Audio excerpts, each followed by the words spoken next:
Karena ternyata ada banyak orang yang tidak mau menerima nasihat atau peringatan, bahkan merasa dirinya tetap benar.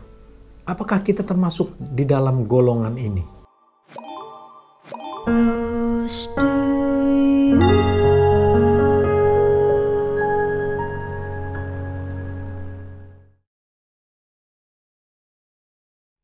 Shalom, selamat pagi. Kembali kita berjumpa di dalam acara Close to You.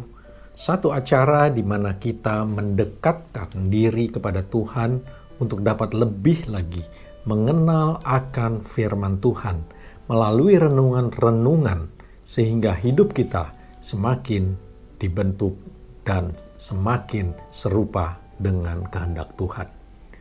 Judul renungan firman Tuhan pada pagi hari ini adalah Jangan keraskan hatimu. Di dalam hidup ini, manusia tidak akan pernah terlepas dari kesalahan. Tetapi yang terpenting adalah bagaimana kita menyikapi kesalahan-kesalahan tersebut. Apakah kita menjadi sadar dan bertobat, atau hanya menyesal dalam waktu yang sesaat saja? Bahkan setelah itu kita melupakan, lalu kita mengulangi lagi kesalahan-kesalahan yang sama lagi. Dan hal ini bisa terjadi jika kita tidak merespon teguran Roh Kudus yang ada di dalam hati kita.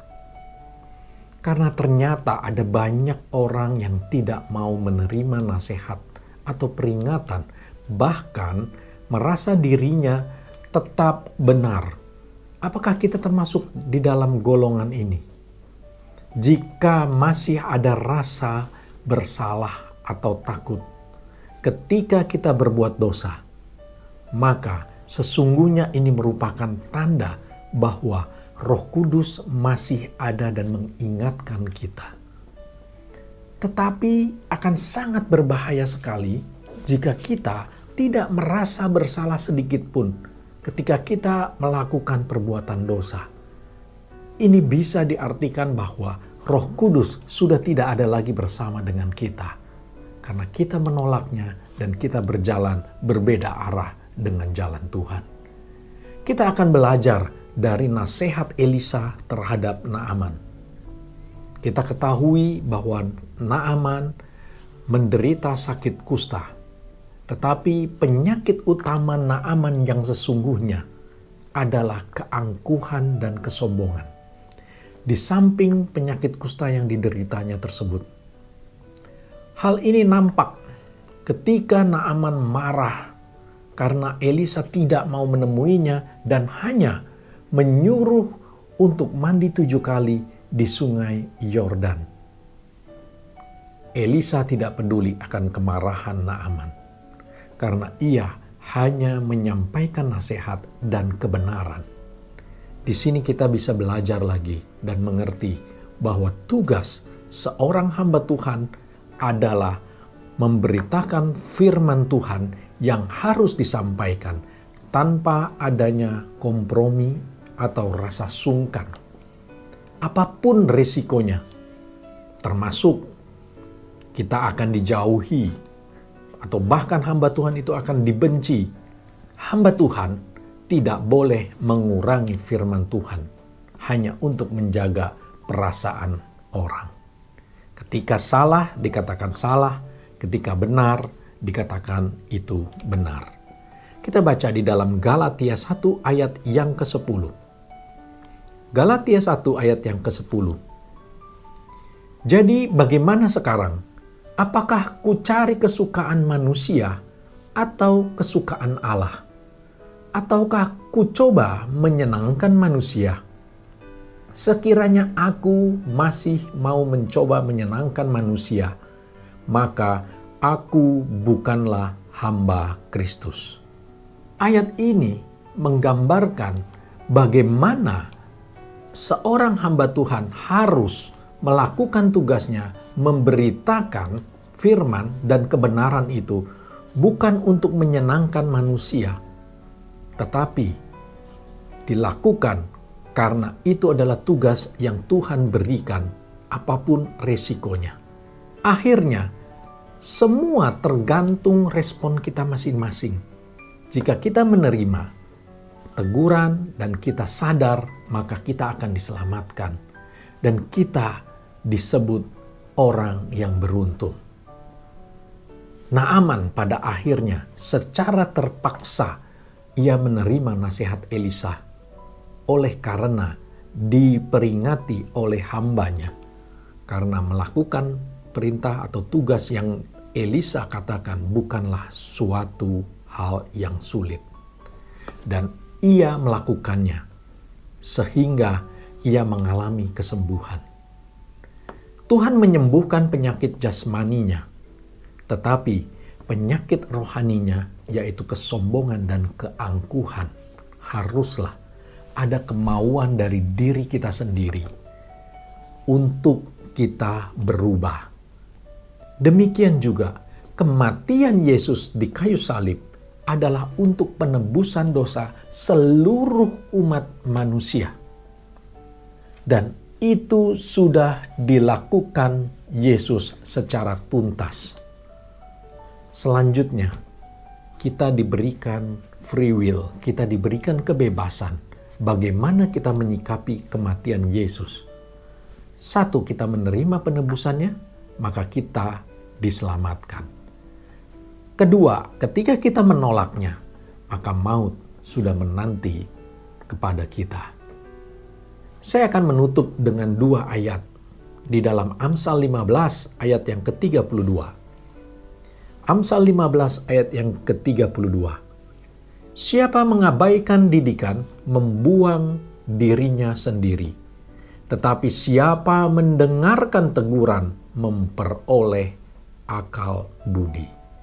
Jadi ketika kita menolak didikan atau teguran, artinya kita membuang diri kita sendiri. Kemudian di dalam Ibrani 3 ayat yang ke-15. Ibrani 3 ayat yang ke-15. Ketika dikatakan, pada hari ini, jika kamu mendengar suaranya, janganlah keraskan hatimu seperti dalam pemberontakan. Ayat ini mengingatkan kita, pada saat kita merasa ada suara Roh Kudus yang menegur, ada rasa bersalah, ada rasa berdosa, jangan keraskan hatimu. Mintalah ampun kepada Tuhan. Karena jika kita membiarkan saja acuh terhadap suara Roh Kudus, maka itu sama dengan pemberontakan kita kepada Tuhan. Kita tidak mau ditegur, kita tetap merasa diri kita benar. Mari, melalui renungan firman Tuhan pada pagi hari ini, kita peka dan mau menerima nasihat atau teguran, supaya kita memperoleh hidup. Amin. Tuhan Yesus memberkati. Kita tundukkan kepala, kita berdoa. Ya Bapa, terima kasih firman-Mu pada pagi hari ini mengingatkan kami kembali ya Tuhan. Kami adalah manusia yang jauh dari sempurna, masih banyak kekurangan dalam hidup kami. Dan kami akui ya Tuhan, seringkali kami jatuh di dalam dosa, tapi kami percaya ketika Roh Kudus berbicara, menegur kami, untuk kami menjadi sadar, untuk kami boleh kembali lagi Tuhan kepada jalan kebenaran-Mu. Kami mau ditegur, kami mau berbalik, dan kami mau bertobat. Kami percaya Tuhan, ketika kami tidak mengeraskan hati kami, maka Engkau memberikan pengampunan dengan sempurna. Terima kasih ya Tuhan, terima kasih Roh Kudus, Engkau berkati setiap anak-anak-Mu yang berdoa di dalam acara ini. Apapun kebutuhan dalam kehidupan mereka, Tuhan yang pelihara dan Tuhan yang jawab. Pergumulan mereka boleh dibukakan dan memperoleh kemenangan daripada Tuhan. Terima kasih ya Tuhan, di dalam nama Tuhan Yesus kami sudah berdoa dan kami mengucap syukur. Amin. Demikian renungan firman Tuhan pada pagi hari ini. Ketika kita ditegur, kita mengoreksi diri, jangan keraskan hati. maka pengampunan itu Tuhan berikan kepada kita dan kita dipulihkan dari segala dosa kita. Sampai jumpa di acara Close to You berikutnya. Tuhan Yesus memberkati. Close to You.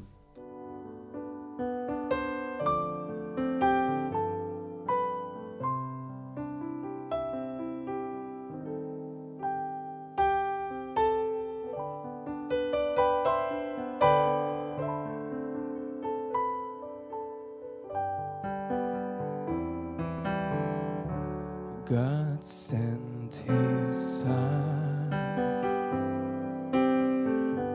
They called Him Jesus. He came to love, heal and forgive.